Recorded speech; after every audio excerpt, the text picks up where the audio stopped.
오랜만에 연휴 잘 보내셨습니까? 김명준의 뉴스파이터입니다. 선거가 끝나니까 뜨는 게 몇 가지가 있습니다. 일단 물가가 뜨고 있고요.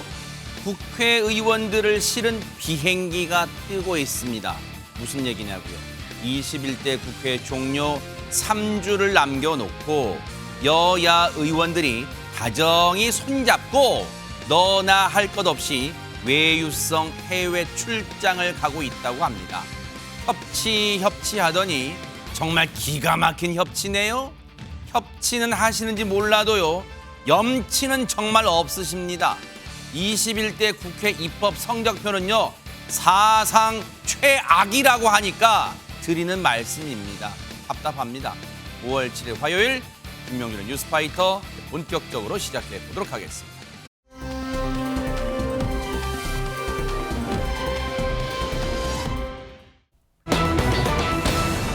연휴 기간에 정말 오싹한 사건이 벌어졌습니다. 이담 아나운서. 네, 연휴가 시작되던 날이죠. 지난 4일이었습니다. 네. 오전 9시 30분입니다. 정말 아침부터 서울 강남 한복판에서 바로 이런 일이 벌어졌다고 합니다. 영상으로 함께 보시겠습니다. 네네. 인도 위에 구급차가 서 있고요. 경찰들이 통제선을 설치했습니다. 119 구급대원들이 분주하게 움직이고요. 주변엔 사람들이 굉장히 가득합니다. 그러네요. 뭔가 굉장히 급박해 보이죠. 네. 서울 강남역 인근에 있는 한 생활용품 매장에서 인질극이 벌어졌다는 신고가 접수가 됐습니다. 세상에. 매장 안에서 40대 남성이 한 여성을 흉기로 위협한 아찔한 상황이었습니다. 어머나. 출동한 경찰은 20분 넘게 대치를 했다고 하고요. 남성을 살인 미수 혐의로 현행범으로 체포했습니다. 세상에 대낮에요. 지금 아침 일찍부터요. 5월 4일이었어요. 연휴 기간에 아침부터 인질극이 강남 한복판에서 벌어진 거예요. 대체 두 사람은 무슨 사이였길래 이런 끔찍한 인질극이 벌어진 걸까요? 박성배 변호사님. 일면식도 없는 사이입니다. 어허. 이 사건은 사람들이 많이 오가는 강남역 인근의 생활용품점에서 40대 남성이 일면식도 없는 여성을 붙잡고 흉기를 든 채 인질극을 벌인 세상에. 사건입니다. 신고를 받고 출동한 경찰 30분간 대치한 끝에 피의자를 검거하게 되는데 네. 이 과정에서 매장 내 손님들이 대피하는 소동이 벌어졌습니다. 아유. 경찰이 만약을 대비해서 경찰 특공대까지 배치했지만 다행히도 인질극 피해자는 손가락이 베이는 경상만 입고 구출됐습니다. 천만다행이네요. 이 경찰은 이 남성이 피해자는 물론 이 매장과도 아무런 관련성이 없는 것으로 보고 범행 동기 등을 조사하고 있습니다. 이 몹쓸 인간이요. 어제 구속 전 피의자 신문, 그러니까 구속영장 실질 심사를 받았어요. 그때 모습 보시고 이어가 보도록 하겠습니다.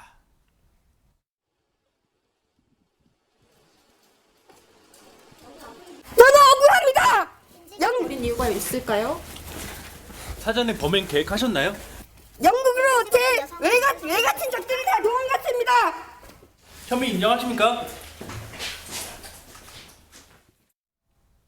지금 저 얘기만 듣고서는 저 피의자가 무슨 말을 하고 싶어 하는지 모르겠어요. 일단은 뭔가 억울한 듯이 큰 소리로만 외치고 있어요. 지금 김현주 평론가님. 그렇습니다. 횡설수설하는 모습을 보이고 있죠. 네. 이 사람 결국 어떻게 됐을까요? 결론만 말씀드리면 구속이 됐습니다. 아하. 어제 오후 법원에서 살인미수 혐의를 받고 있는 이 40대 남성에 대해서 구속 전 피의자 신문, 즉 영장 실질 심사가 벌어졌고요. 뭐 손도 바로 좀 떠는 모습이네요, 지금. 네, 재판부에서는 도망칠 우려가 있다라는 점에서 구속영장을 발부했습니다. 네. 알 듯 모를 듯한 말을 재판부 앞에서 했는지 모르겠지만 어쨌든 재판부는 이 뭔가 개선에 뭔가 도망할 염려가 있다. 그래서 아주 위험한 인물에 대해서 구속영장을 발부를 했어요. 앞으로 어떤 무거운 형벌이 내려질지 지켜보도록 하겠습니다.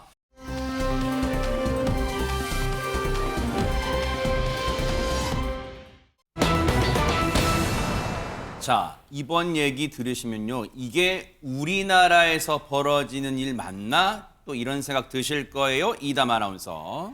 신축 아파트 이야기인데요. 네. 전남 무안에 있는 한 신축 아파트인데 브랜드 아파트입니다. 네. 이게 부실공사 논란에 빠지게 된 겁니다. 새로 지은 아파트 안팎으로 드러난 하자 때문에 예비 입주자가 한 글을 온라인 커뮤니티에 그래요? 올렸는데요. 네. 역대급이라면서 온라인 커뮤니티에 사진을 여러 장을 올렸습니다. 일단 네. 사진 보면서 제가 설명을 해드릴게요. 사진을 올렸어요. 자, 첫 번째 사진입니다. 건물 외벽입니다. 수직벽이죠. 근데 수직벽이 어머나. 어딘가 모르게 휘어 있는 모습 어머나. 보이시죠? 네. 그리고 그 다음 사진은요. 수평인데 수평이 좀 더 내려앉은 모습을 또 보실 수가 자, 일단 요거부터 있습니다. 볼게요. 이제 아직까지 외벽입니다. 외벽이 완전히 뒤틀어졌네요, 진짜. 네, 외벽이 약간 휘어 있는 모습이 지금 보세요. 보이시죠? 육안으로 보여요, 진짜네. 육안으로도 확인할 정도면은 어느 정도인지 좀 네. 가늠이 안 되시지만. 자, 그다음 사진은요? 다음은 수평입니다. 어. 자, 수평인데 골조가 약간 처져 있는 모습이 보이시죠? 진짜네요. 콘크리트 골조가 좀 휘어져 있다. 아래로 살짝 처져 있다라면서 사진을 올렸습니다. 외벽과 바닥에 좀 변화가 있는 겁니다. 수직 수평이 다 문제가 있었고요. 네. 내부 공용 공간입니다. 지금 저 엘리베이터 층수를 나타낸 디스플레이 화면들인데요. 위에 붙어 있는 거는 지금 떨어질 때 붙어 있고 이게 떨어졌었는지 모서리 부분에 좀 깨진 것 같은 느낌도 지금 있었고요. 이건 칠자가 엎어져 있어요, 이건 지금. 네, 이 화면 자체는 지금 층수가 거꾸로 난리 되어 났네, 있는 난리 모습입니다. 났어, 진짜. 네. 신축이라고 부르고 부실이라고 말한다라고 누리꾼들이 반응을 하기도 했고요. 네. 관리 감독을 대체 어떻게 한 거냐라면서 분노하기도 했습니다. 지금 입주 예정자가요. 너무 기가 막히니까 사진을 그나마 지금 핵심 사진을 찍어서 온라인 커뮤니티에 올린 사진 다시 한번 차근차근 보고 짚어가 볼게요. 일단 사진들 좀 한번 쭉 보여주세요. 앞서 이 아파트 외벽을 보면 이게 신축 아파트, 새로 지은 아파트라는 거예요. 보세요. 여러분 저게 딱 봐도 휘었네, 올라갈수록 휘었네 느껴지시죠? 이거 무슨 피사의 사탑도 아니고요 말이죠. 올라가면서 휜 게 보여요 지금. 이게 지금 수직 구조예요. 이렇게 좀 휜 상태가 보입니다. 그런데 이건 수평 보세요. 저게 지금 마치 뭐가 무거운 것 때문에 내려앉은 듯한 저거 수평 구조 보세요. 휘어졌어요 지금. 콘크리트 골조인데요. 무슨 고무줄 같아요. 콘크리트 골조가 휘어졌다는 거 아까 말씀드렸죠. 그리고 앞서 엘리베이터 모양 보세요. 이게 저런 숫자가 있습니까? 7자가 저렇게 써요 지금 7자를. 저게 엎어졌어요. 1자는 뭐예요? 엘리베이터 층수 알려주는 그 디지털 그 계기판이 저렇게 일자가 휘어졌어요.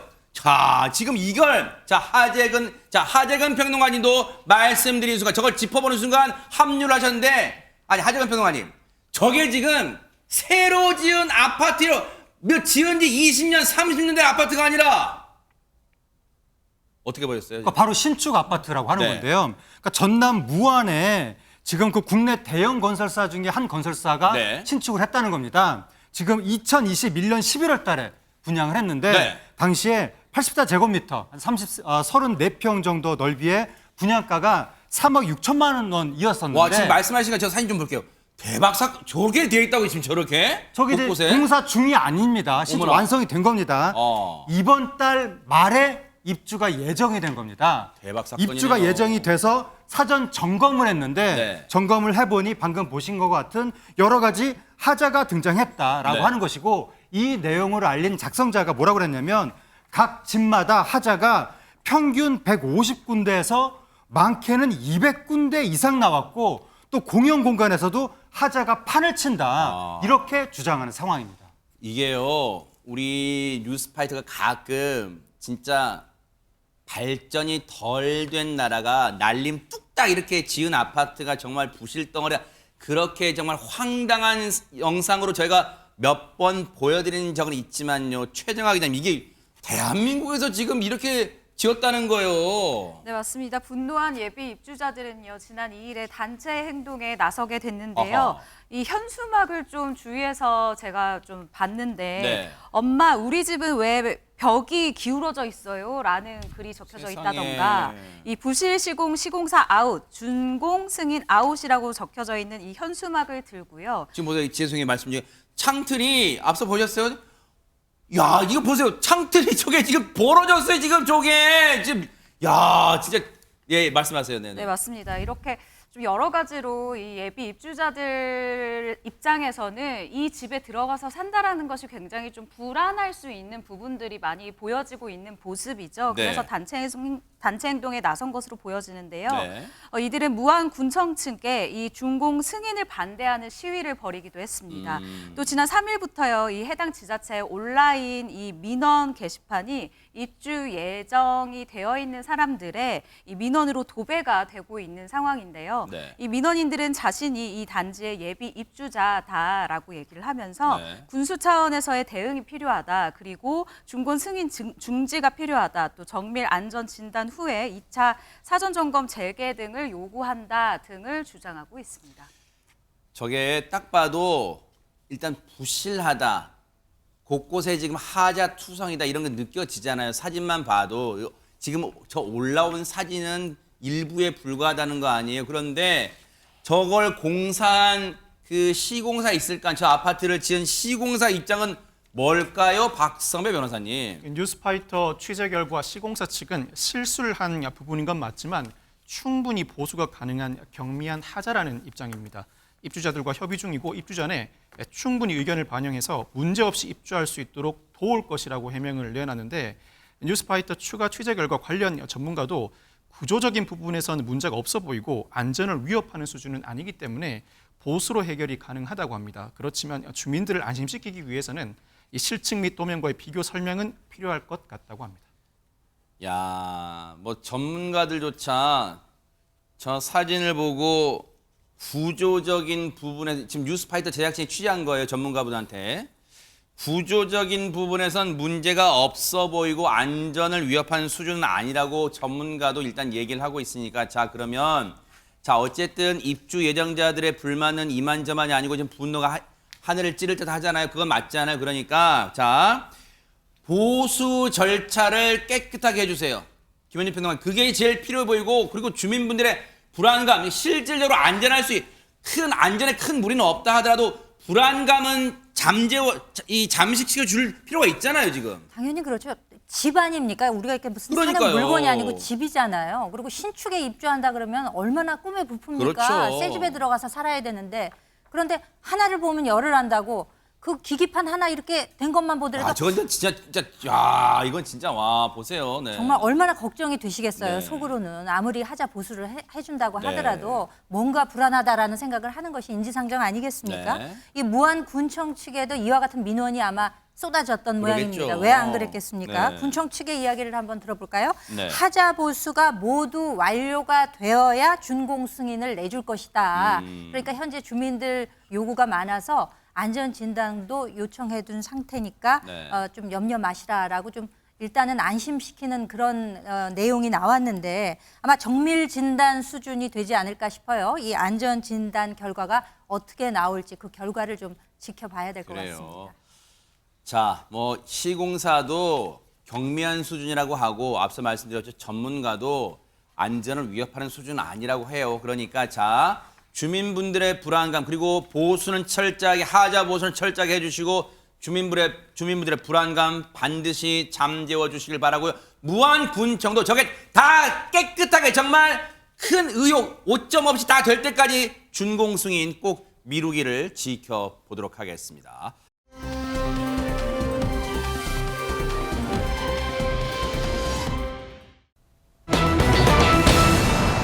자, 지금 오랜만에 북한 얘기 나오는데 대유행 중이래요. 그냥 유행도 아니고 대유행 중인 북한의 선전가요라는데 대체 어떤 노래인지 들어보시고 이어가 보도록 하겠습니다.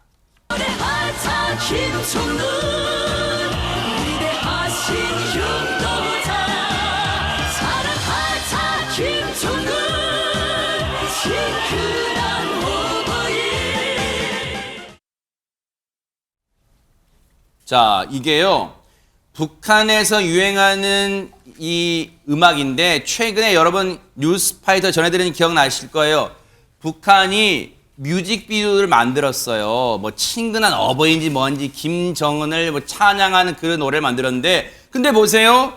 이담 아나운서 영상 속에는 북한 무슨 군인이나 김정은은 아예 안 나오고 저 사람 막 춤추는 게 나오는데 거기에 지금 북한 노래가 덧입혀졌어요. 이게 뭐예요 이게 지금? 그러니까요. 이걸 차근차근 설명해 드리겠습니다. 네. 일단 북한에서 아까 말씀하신 것처럼 이 곡이 지금 히트를 하고 있다.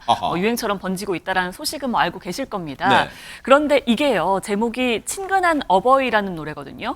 이게 해외에서 Friendly Father라는 제목으로 그러니까 영어로 그대로 번역을 한 거죠. 그 제목으로 유행을 하고 있다는 겁니다. 지금 보시는 것처럼 춤을 추고 있잖아요. 네. 그 음악에 맞춰서 춤을 추거나 어떤 짧은 영상을 그냥 만들어서 올리는 게 유행처럼 번지고 있다는 겁니다.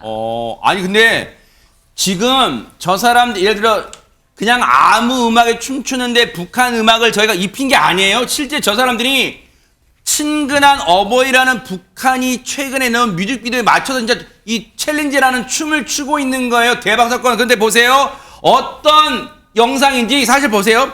그 전에 북한이 내놓은 음악과는 많이 달랐어요. 영상이 한번 보시고 이어가 보도록 하겠습니다.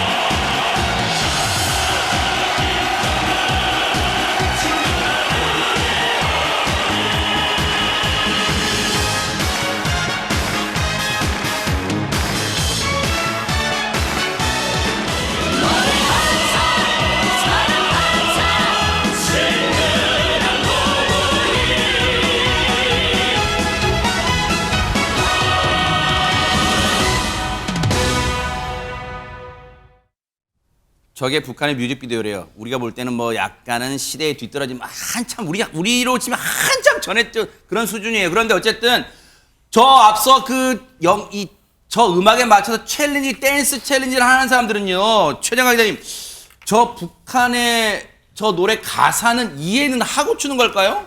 일단 앞서 보신 방금 직전에 보신 뮤직비디오는 북한의 뮤직비디오고요. 이 지금 보고 계신 여러 가지 해외에서 만들어지고 있는 챌린지 영상 같은 경우에는 제가 생각하건대 아마 가사를 이해하지 못하고 그냥 이 박자라던가 리듬만 가지고 여러 가지 챌린지를 만들고 있는 것 같습니다. 이 가사를 일단 먼저 보시면요. 네. 위대하신 영도자, 뭐 노래하자 김정은 이런 가사 등이 나오거든요. 네. 그냥 말 그대로 김정은을 찬양하고 있는 그런 노래입니다. 그런데 이런 가사는 전혀 의식하지 않고 전혀 맞지 않는 춤들을 추고 있는 거잖아요.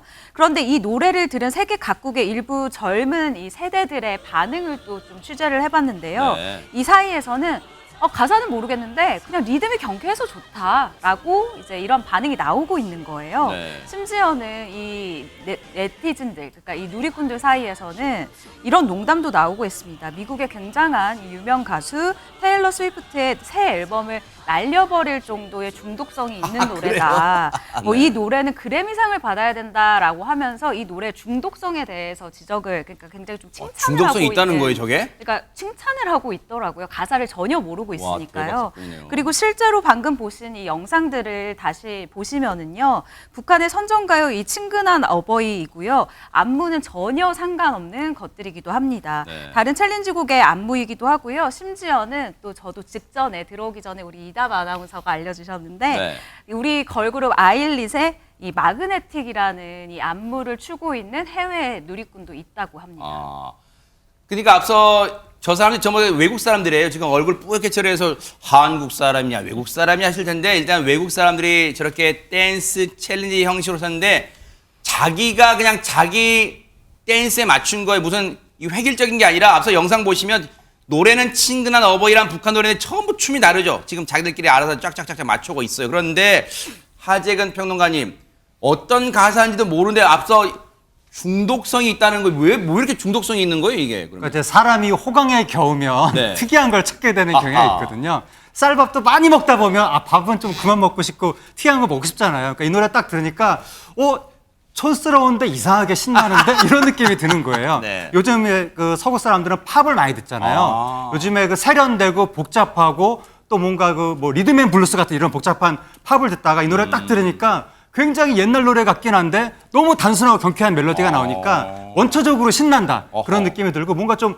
우스꽝스럽기도 하고 그러니까 유희의 차원에서 좀 부지불식간에 이런 유행에 많은 네티즌들이 빠져들고 있는 것 같습니다. 야, 참 무슨 가사인지도 모르고 저렇게 춘다는 게 참 이채롭긴 한데 근데 이제 한편으로는 걱정되는 게 해외에 있는 저 사람들이 저 음악에 맞춰서 댄스 챌린지를 한다는 거는 전 세계 이 음악이 배경으로 지금 부지불식하게 깔린다는 거 아니에요? 널리 퍼진다는 거 아니에요 지금? 그렇죠. 그러니까 그 인기 비결 중에 하나가 지금 반복성이 지적이 됐잖아요. 네. 반복성이 있다 보면 나도 모르게 중독적인 요소가 있는 것이고 거기에 어떤 이데올로기적인 메시지가 들어있다 보면 나도 모르게 반복하다 보니까 내 머리에 와서 박히게 되는 거죠. 네. 이 자체가 위험성을 내포하고 있다는 뜻이기도 하고요. 그 영국의 한 대학 교수가 이제 북한 음악을 전문으로 연구하는 사람이 있는 모양입니다. 네. 이 사람의 말을 빌자면은 북한에서 나오는 그 모든 예술적인 산출물이라고 하는 것은 어떤 계급 교육의 목적을 염두에 두고 있는 것이다. 그러니까 인민들이 왜 국가에 충성해야 되는지 이런 것들을 다 교육적으로 그 안에 담고 있다는 그래요. 그런 뜻이 되는 것이거든요. 어허. 그러니까 모든 작품들이 어떤 그 사상적인 씨앗이 되고 그래서 예술을 도구로 활용해서 이 메시지를 전파하려고 하는 목적이 있는 것이 아니냐라는 지적을 하고 있는 것입니다. 네.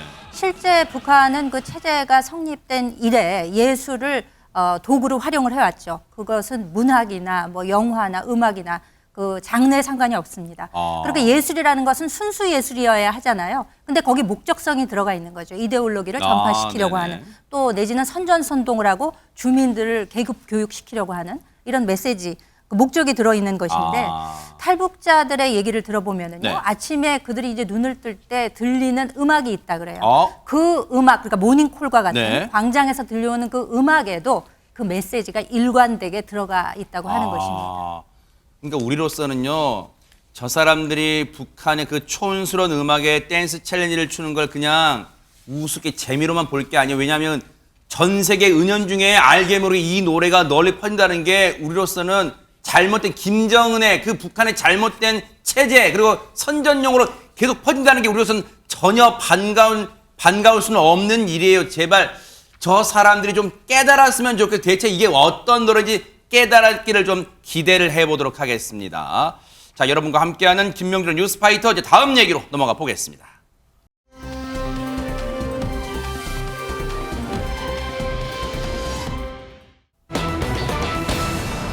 자, 분위 바꿔볼게요. 아빠 살리려고 무속인이 된 주연이 세상에 무슨 사연이 진짜 있는 것 같은데 일단 주연이가 누군지 궁금합니다. 이담 아나운서. 네, 과거에요. 한 개그 프로그램에서 주연아 어? 했던 거 혹시 들은 기억이 나십니까? 많이 들었는데 진짜. 그럼 주연이가 됐다 짬뽕나 몇 그릇, 10그릇 이런 유행어가 있었거든요. 네.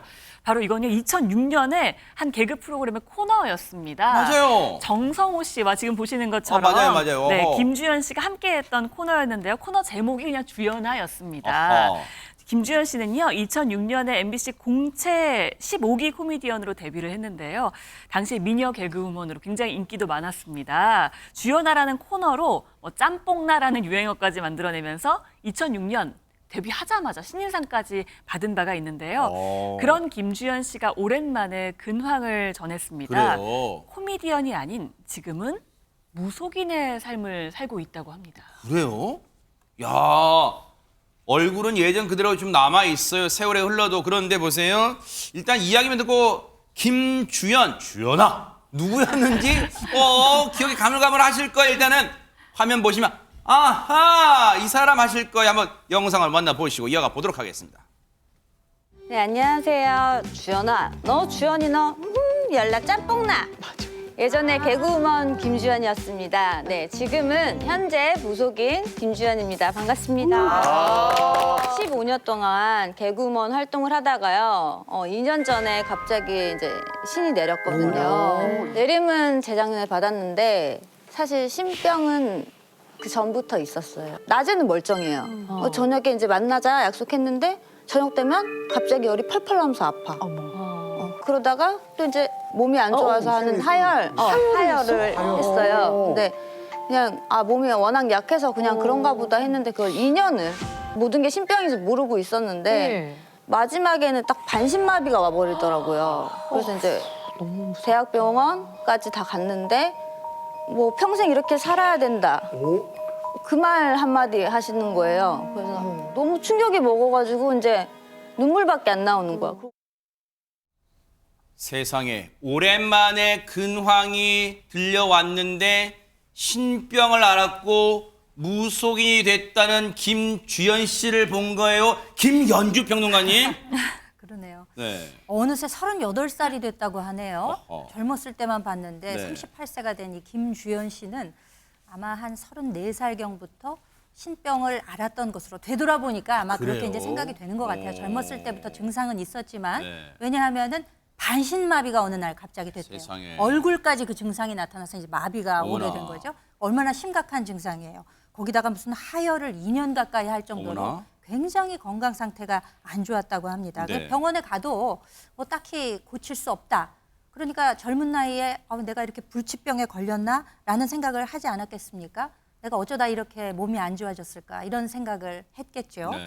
근데 당시 김주현 씨는 본인은 몰랐는데 어머니가 어느 날 얘 너 거울 좀 봐봐라. 그러고 자신이 이렇게 보다 보니까 몸무게가 12kg이나 빠져 있었다는 거예요. 세상에. 그러니까 그 정도로 건강이 안 좋았었다는 것이죠. 근데 정작 본인은 그 사실을 모르고 지내고 있었던 어머나. 모양입니다. 그러니까 나중에 되돌아보니까 이제 이것이 신병의 증상이 아니었나 싶었던 거고 신내림을 받은 후에는 그런데 이 모든 증상이 깨끗이 사라졌다고 하네요. 아하. 개인의 그러니까 김주현 씨의 개인의 경험에 바탕을 둔 이제 얘기예요. 사연이에요. 그런데 이렇게 원인 모르게 계속 아프다가 지금 30대 중반이면 30대 중후반이면 아직은 젊은 나이잖아요. 인생에. 그런데 보세요. 이렇게 원인 모르게 계속 아프다가 어쩌다가 무속인의 삶을 걷게 됐는지 한번 들어보시고 이어가 보도록 하겠습니다. 내 입에서 네 아빠 아니면 너 데리고 간다 이렇게 말을 하는 거예요. 제 입에서. 나도 모르게. 네, 그래서 이게 너무 무섭잖아요, 말하는 게. 근데 처음에는 사실은 너 데리고 간다 이런 적이 있어요. 그래서 데리고 가서 이랬어요, 솔직하게 말해서. 근데 이제 몇 년이 지난 후에 네 아빠 이렇게 거니까 아, 그건 안 되겠다. 나는 신을 받아야 되겠구나. 그러고 이제 신내림을 받게 됐는데 신고 하는 날 어떤 선생님 한 분이 너 오늘 안 왔으면 네 아빠 아니면 너 둘 중에 하나 데리고 가려고 그랬다. 딱 이러시더라고요. 자, 다시 말씀드리지만 김주현 씨의 개인적 경험에 바탕을 둔 사연이긴 해요. 이제 동침이 나와서 쭉 자신의 얘기를 하는 건데, 근데 보세요. 하재근 평론가님 뭔가 내용만 들으면 섬뜩하고 마치 무슨 그 영화에서나 볼 법한 그런 내용 같아요. 저는 그 초자연적인 현상하고는 선을 쫙 긋고 사는 사람이라서 이런 네. 얘기 들으면 이거를 어디까지 믿어야 되나 별로 이렇게 뭐 깊게 듣지는 않는데 네. 어쨌든 이 스토리만 보면 네. 김주현 씨가 이렇게 막 울고 있는데 내 입에서 나도 모르게 뭐 이상한 말이 나왔다고 하는 너 거예요. 아빠 데려간다 뭐 그런 말 나왔다는 네 거 아니에요? 아빠 아니면 너를 데리고 가는 네. 이 말이 자기 입에서 그냥 나왔다고 아하. 하니까 이거 완전히 영화 속의 한 장면이고 뭐 네. 제가 믿고 안 믿고를 떠나서 그렇죠. 김주현 씨 본인이 정말로 이런 일을 겪었으면 아마 본인은 상당히 무섭지 않았을까 그런 생각도 듭니다. 네. 그리고 가족 그 사이에 가족들의 걱정도 이만저만이 아니었을까란 말이에요. 그런데 코미디 개그를 한 10년 넘게 하다가 보세요. 이제 방송 활동이 아닌 무속인이 되겠다고 했을 때 앞서 가족들이 막 아팠을 때 가족들을 걱정했지만 무속인이 되겠다고 했을 때 박선배 변호사님 가족들 반응은 어땠을까요? 아무래도 쉬운 길이 아니다 보니까 갈등은 예견되어 있었던 것 같습니다. 무속인이 되겠다고 결심한 이후에 가족들과도 갈등을 빚었다고 하는데 아하. 집안에 이전부터 무속인이 있었던 것도 아니라고 합니다. 어허. 이뿐만 아니라 무당이라고 하니까 거부감을 갖고 친했던 사람들과도 멀어지고 별의별 이야기를 다 들었다고 하는데 이제는 피할 수 없는 운명이라고 받아들이기로 한 것 같습니다. 네. 지금은 당당하게 나 무당이다라고 말하고 싶다. 아직 부모님도 당당하게 말을 못한다고 합니다. 아하. 그런데 사실 최장하 기자님 오랜만에 방송에 나와서 근황을 얘기하는데 이런 얘기를 전하는 것도 김주현 씨 입장에서는 쉽지는 않았을 거란 말이에요. 근데 기억을 더듬어 보면 연예계 활동을 하다가 이렇게 무속인의 길을 걷는 분들이 또 다른 분이 있잖아요. 네, 맞습니다. 김주현 씨 덕분에 이전에 이제 김주현 씨와 비슷한 일을 겪었었던 분들을 한번 돌이켜보게 됐는데요. 80년대 하이틴 스타 박미령 씨 또 기억하시는 분들이 많으실 거예요. 네네. 이분도 있고 그리고 모델 방은미 씨 어허. 그리고 50년차 사극 배우 김주영 씨 같은 경우는 현재 연예계를 떠나서 이 무속인의 삶을 살고 있고요. 네. 또 선 굵은 연기를 이제 많이 보여줬었던 주로 사극에 출연했었던 걸로 기억을 많이 하고 있는데 네. 배우 정호근 씨 같은 경우도 2014년도에 신병을 앓은 후에 신내림을 받아서 무속인이 됐습니다. 네. 근데 이분도 이제 방송에 나와서 이야기를 했었던 게 김주현 씨와 마찬가지로 끝까지 신병이 나한테 왔다라는 것을 본인 주장입니다. 계속해서 거부를 했다라는 거예요. 그래서 계속 거부를 하고 몸이 아프고 이런 과정을 겪다가 이게 아이들에게 가고 3년 안에 죽을 수도 있다라는 이야기를 듣고 나서 이게 내가 내 운명이라 받아들여야 되겠다라고 생각을 해서 이 길을 걷게 됐다. 무속인의 길을 걷게 됐다라고 설명을 합니다. 네. 김주현 씨 같은 경우에도요. 처음에는 아무래도 선입견이라던가 사회에 이런 따가운 시선이 있다 보니 네. 처음에는 조용히 지냈다라고 얘기를 하거든요. 알려지는 것이 두려워서 처음에는 말을 하지를 않았었는데 이제는 말해도 될 것 같다라고 하면서 이 긍정 에너지를 전해주고 싶어서 자신이 이제 무속인의 길을 걷게 됐음을 당당히 알리게 됐다라고 네. 전했습니다. 어쨌든 오랜만에 근황을 들려준 김주현 씨. 물론 저 모습에 적잖이 놀란 시청자분들도 계시겠지만 일단 김주현 씨가 건강은 되찾은 것 같아서 일단 다행이다 이런 생각해 봅니다.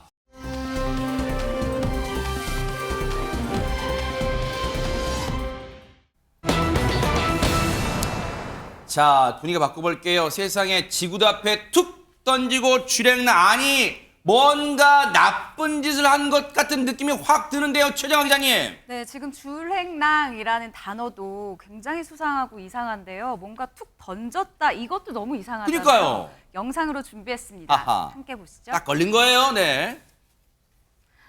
바로 어제 오전입니다. 모자로 얼굴을 가린 한 여성이요. 아하. 큰 상자를 짊어지고 오르막길을 이렇게 오르고 있습니다. 네. 그 순간 이 경찰관이 지구대 밖으로 나오는데요. 딱 걸렸네요. 그러자 여성 들고 어머나! 있던 이 상자를 갑자기 아이고! 툭 이렇게 던져 내려놓고선 후다닥 이렇게 뒤돌아서 막 아이고, 딱 뛰어내려가고 걸렸네요. 있어요. 지구대 앞에서 갑자기 줄행랑 굉장히 수상하고 또 의아합니다.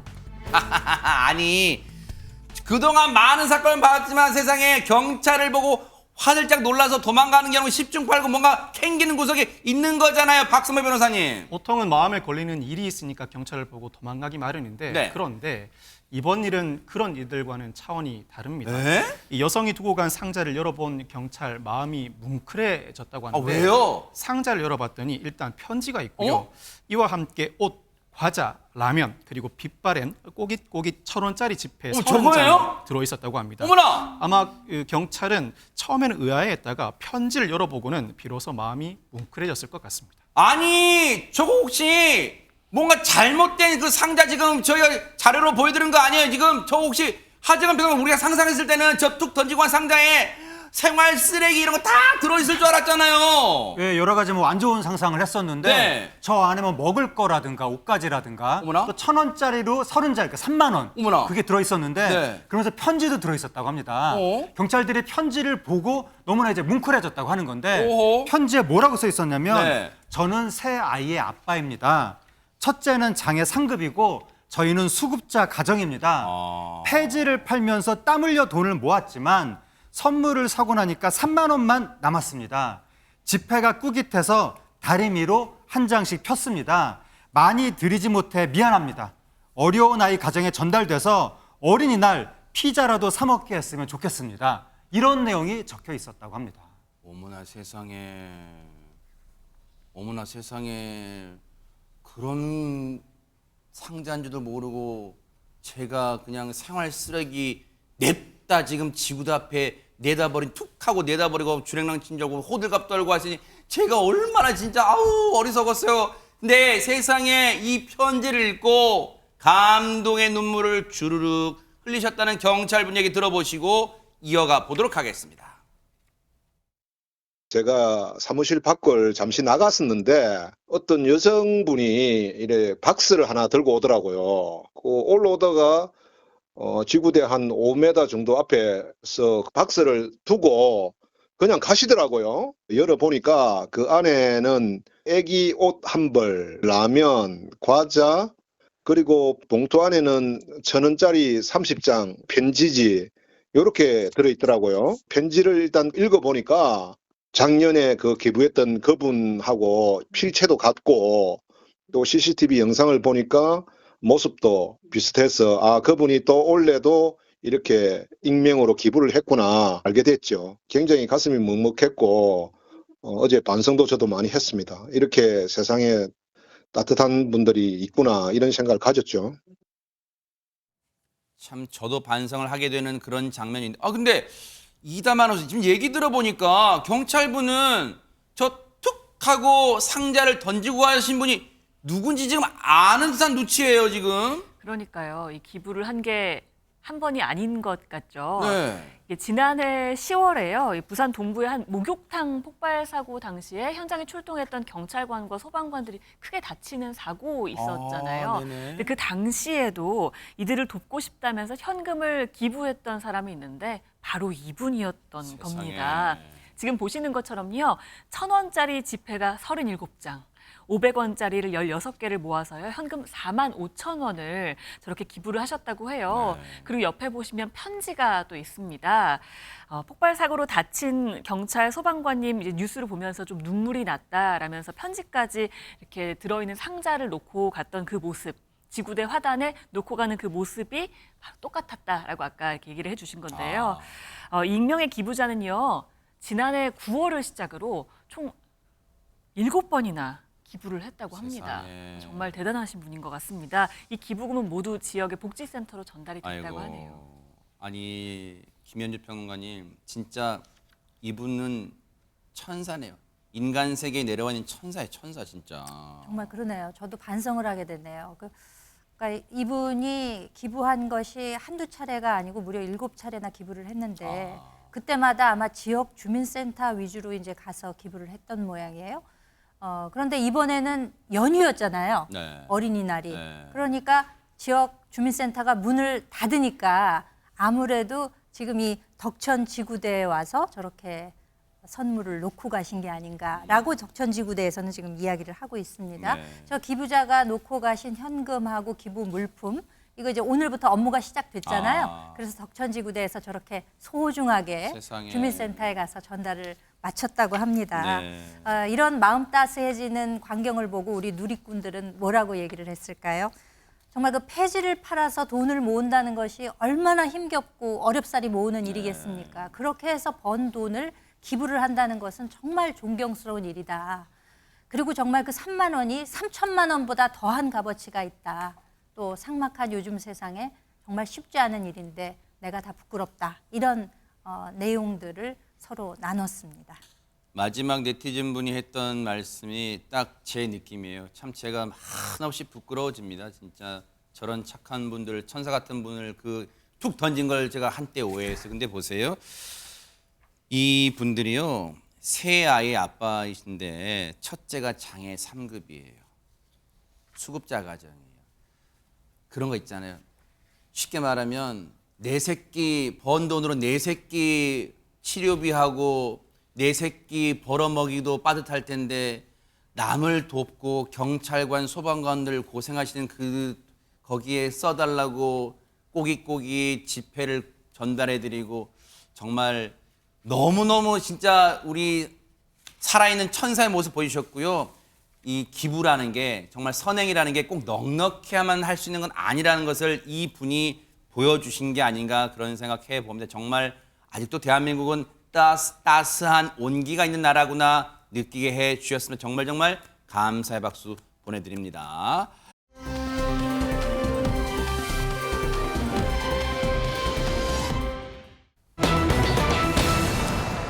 자, 분위기 바꿔볼게요. 아니, 제목 보니까 올 땐 자전거, 갈 땐 걸어서 이거 혹시 자전거 도둑 맞은 그런 얘기예요? 추정화 기자님? 네, 지난달 13일 서울의 한 식당가에서 벌어진 일입니다.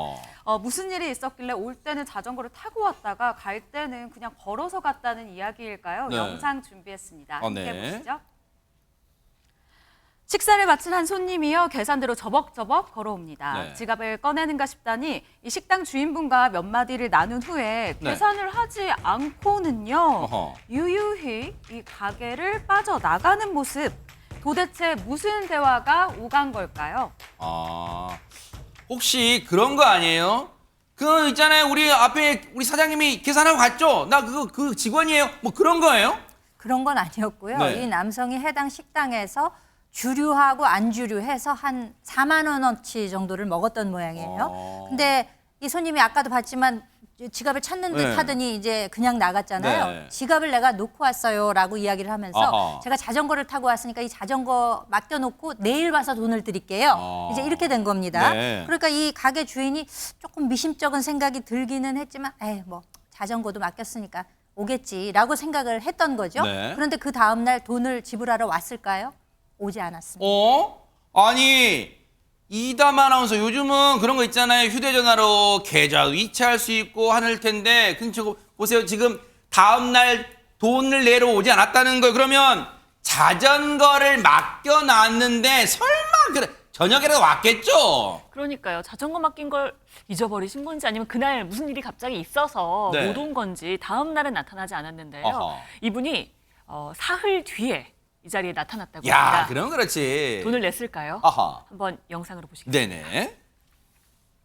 식당 앞에 나타난 그 손님입니다. 네. 그런데 무슨 이유에선지 계산하러 들어오지는 않고 밖에서 서성이기만 합니다. 네. 그러더니요 자전거를 지금 들고 그냥 가버립니다. 계산은 하지 않았습니다. 아니 계산하러 온 줄 알았더니 또 머리에도 뭘 썼나 봐요. 또 그냥 오지 않고 또 헬멧 같은 걸 쓴 것 같아요. 하지만 평론가님. 예, 그러니까 처음에는 올 땐 걸어서 올 땐 자전거 갈 땐 네. 걸어서였는데 나중에는 올 땐 걸어서 갈 땐 자전거 이렇게 된 거예요. 결국 네. 자전거는 쏙 하고 가져가 버렸고 끝까지 음식값은 내지 않은 야. 이런 상황이 된 거죠. 네. 무전 취식이 된 건데 아하. 여기 대해서 신고가 들어가니까 경찰이 또 성실하게 주변을 싹 하고 탐문을 했습니다. 네. 탐문을 해보니까 이것과 비슷한 피해 사례가 또 이제 발견이 된 거예요. 어머나. 알고 보니까 이 남성이 상습적인 무전 취식범으로 이제 판단이 된 겁니다. 아이고. 그래서 경찰이 어떻게 생각했냐면 상습법인 만큼 이런 식으로 요 근처에 또 나타나겠구나 이렇게 경찰이 생각을 한 거예요. 네. 그래서 이 해당 상가에 이제 순찰을 하면서 식당을 유심히 이제 살펴보기 시작한 아하, 겁니다. 네. 그러다 어느 날 한 식당 창가에 앉아 있던 저 남성을 매의 눈으로 네. 경찰이 발견했습니다. 아이고 아니 요즘 가뜩이나 자영업자분들 어려운데 왜 그렇게 자영업자분들 힘들게 무전 취식을 합니까? 관련 얘기 들어보시고 이어가 보도록 하겠습니다. 업주분께서 이제 남성분이 이제 계산을 안 하고 자기 자전거를 담보로 맡겼는데 그거를 이제 업주분께서 이제 혹시라도 이제 가져갈까봐 업주분이 이제 자전거에다가 자물쇠를 걸어뒀습니다.